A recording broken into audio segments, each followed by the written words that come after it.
This week, the U.S. Department of Agriculture reports the struggling honeybee population is actually doing better. Yeah, nationwide, 23% of colonies were lost this winter, and that's compared to about 30% last winter. But local beekeepers tell Jennifer Hoff those losses are still too high. Eastsider Jean Hansen is a longtime beekeeper, and she can relate to the national bee decline. In fact, last winter, she lost all of her hives. We certainly wish it was a lot easier to keep bees.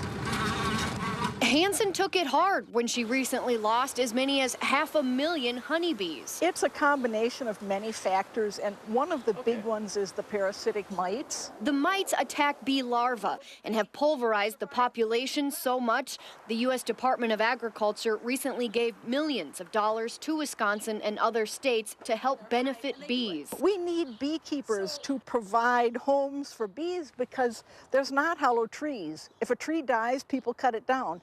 There's not shabby houses with holes in the walls where the bees can go in. The bees need a place to live. Hansen didn't hesitate, and along with the Dane County Beekeeping Association, adopted 2 Middleton boulevards. Bees can call home by next month when the city swaps out the grass for a prairie mix. We want to plant specific species like purple coneflower, bergamot, black-eyed Susans. We'll put in some native grasses. Klein agrees it's important to ensure the bees' health. That has a huge impact on humans, whose diet is partly made up of plants pollinated by honeybees. The goal is to complete all of the boulevards on Airport Road someday and have them all in the native species that benefit the pollinators as well.